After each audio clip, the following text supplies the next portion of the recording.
Yo, what up guys, I'm Sammy and welcome back to the Soul Brothers channel.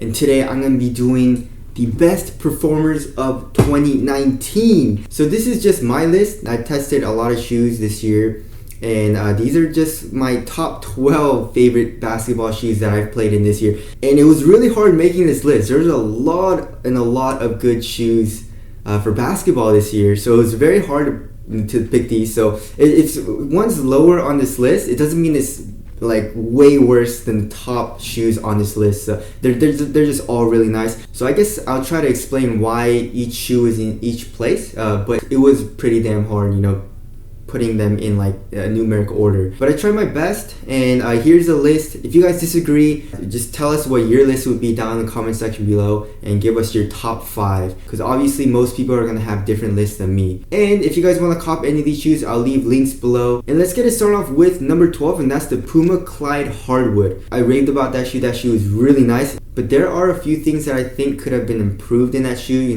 So one thing being the weight. It's not super heavy, but it feels a little bit heavier and a little bit bulkier than what I prefer. So that's why it's a little bit lower on the list, or I guess last. And also another thing is the cushion could have been a little bit better. But the Pro Foam, it's slightly plush. It's kind of soft. It feels nice. It's responsive. I liked it.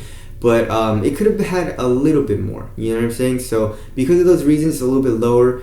But it's a great looking shoe. You can use it off court and on court, and that knit material in the forefoot is just very, very nice, very comfortable, and it's a pretty cheap price. I believe it was like 120 bucks. All right, moving on to number 11, we got the CP3.12. It's $100, but it's on sale right now. It's been going on sale. It's like 60-70 bucks.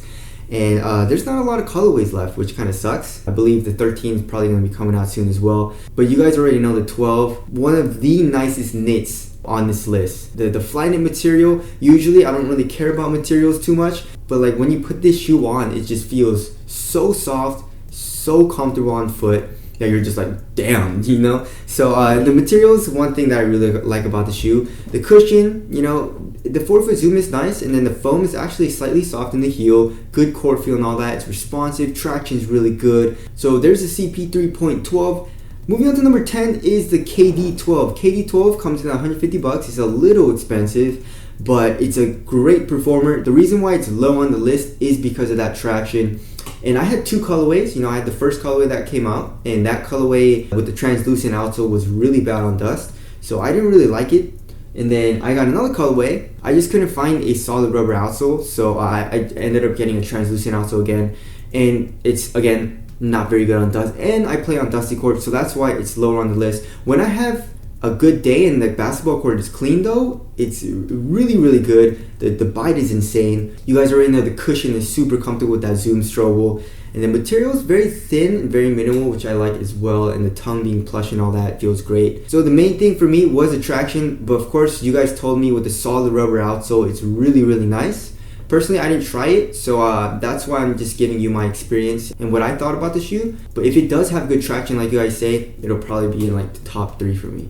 Alright, moving on to number 5 is the Anta KT5. It comes in at around 130 bucks, but there's always sales going on for this shoe for some reason. And I've seen it go down like 110, 120 bucks, which is a pretty good price, and you're getting really great tech for that price as well. You're getting a really nice knit material. The cushion is very comfortable, has a good amount of compression, a very good impact protection, not a lot of bounce though, but overall it's soft. Traction is really good as well. It does pick up dust, so watch out for that. But overall, it's just a really comfortable shoe to play in. Alright, moving on to number 8 is the Nike Zoom Universe. And this shoe caught me by surprise, where we're like, what is this shoe? Where did it come from? It like kind of came out of nowhere. It's 160 bucks. It's pretty expensive, but the tech that you're getting Nike's best tech. It's really easy to slide on, very simple, and the actual lacing system, the Fly Ease technology, works very well in my opinion. And the cushion is incredible. You have that full-length zoom strobel with that soft cushion, and the traction is really good. I did have an issue with the traction. When I do really hard lateral movements, it would slide out just a little bit, so that's why it's knocked down just a little bit. If it had like god tier traction, this shoe would be insane. It would probably be my number 1 or number 2, but I did feel a little bit of slipping, so that's why it's a little bit lower on the list, but it's still incredibly nice. Alright, moving on to number 7 is the Form Pro TRO. So I have the fade to black colorway, and it is a solid rubber outsole, and that traction is really, really nice. I did have to break it in a little bit though. Donny Boy had the half translucent outsole with the draft day colorway, and his experience wasn't as good. As he said, it picked up a lot of dust, but for me with the solid rubber, it really doesn't pick up any dust. The cushion is incredible, that soft foam. The materials, they could do a little bit better, you know, especially with my colorway. It's that suede material in the toe area, and it just, like, I had not a lot of pinching, but like, you know where the shoe flexes? That part was digging into my foot, you know, on top of my toes. And that took like maybe a couple of days to break it in. It feels a little bit nicer, but obviously it will never feel as nice as like a fully knit upper. So because of that, it's a little bit lower on the list. But you know, it's a supportive material, it's a supportive shoe and all that. So Form Pro TRO is number 7. Alright, moving on to number 6 is the Adidas Dame 6. One of my favorite shoes from Adidas. You know, traction is insane. It's such a hard bite, very loud squeak. It does pick up dust though, and if you don't wipe, it can be a dangerous slip out. So you just need to make sure that you keep wiping. And also it's a pretty easy wipe, so you should be fine. Cushion with that full length light strike is really nice. I really liked it. One thing I really don't like about this shoe is the materials, and materials usually for me I don't really care about. The PG3 has really crappy materials, but I don't mind it because it's thin and it gets pretty soft on foot. But there's just something about the Dame 6, like it just doesn't get super soft and it feels really crappy. You know, like even on foot it doesn't feel very nice. I would say it gets slightly soft and all that, but it's not very nice. So that's why it's lower on the list. But other than that, really great shoe, and it's only 110 bucks. Alright, moving on to number 5 is the Jordan Jumpman Diamond Mid, and they only made 3 colorways of this freaking shoe, and it makes me angry because I want another pair. You know what I'm saying? So this shoe is super nice, and shout out to Tinker Hatfield because I think this shoe looks great as well. It's a really cool looking shoe. Traction is insane, really good bite, very minimal dust pickup. Cushion is also really nice. You have a 4-foot zoom unit, which feels bouncy in the forefoot. And you have, you know, Jordan Brand's been using like a soft type of foam, and it feels nice in the heel as well. You have a textile / EM material in the forefoot and also on the sides. Feels great. It's supportive and all that. And also, another plus, like I just said, it's a great looking shoe in my opinion. Alright, moving on to number 4, we got the Under Armour Curry 7. So the Curry 7, it was something that was surprising to me, being that it's so high up on the list.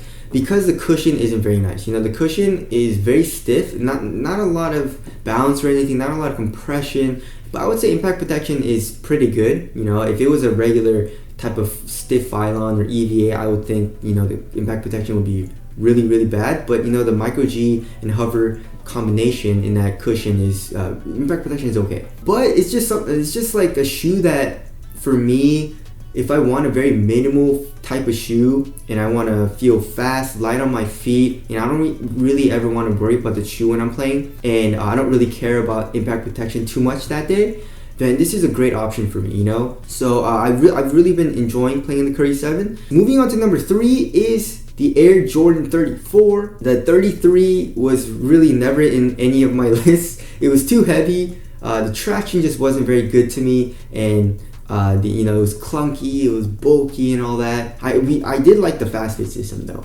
The 34 though, they made some very big improvements. And in Jordan 34, they made some very big improvements. You know, the traction is good. The cushion is good as well. I feel like they can do a little bit better with the cushion because I don't like how there's really no heel compression. I feel like they could have done a little bit better and, you know, made the heel compression a little bit more. But the 4-foot zoom unit is very bouncy. It feels great.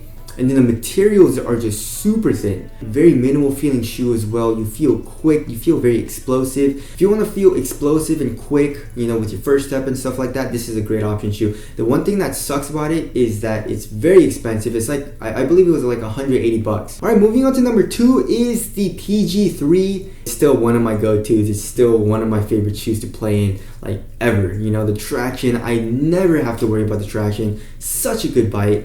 Cushion, it's not the best cushion setup, but it's ideal and I don't mind it. It's nice. Materials and quality, very bad, but it gets the job done. You know, once you break it in, it gets pretty soft. It's thin as well, so it makes the shoe feel minimal and light. And I just love this shoe. The PG3 is only 110 bucks. PG3 has been on sale for like 70, 80 bucks. So if you guys can, definitely 100% cop the PG3. Alright, moving on to my number one shoe, and that is the New Balance Omnis. Oh my goodness. Can you guys believe that? That's very weird. So this shoe, in my opinion, looks incredible. It looks great. Traction is incredible. It picks up a little bit of dust, but it's a pretty easy wipe.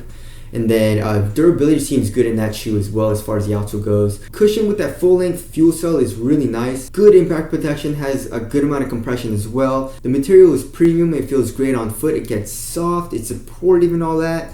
The fit for me wasn't the greatest, but it wasn't horrible. So that's why I really like playing the shoe so much. And yeah, that's my list. If you guys want to get any of these, I'll try to leave links below. Tell us what your top 5 shoes would be down in the comment section below. But that's it. Thank you guys for watching, and I'll see you guys in the next one.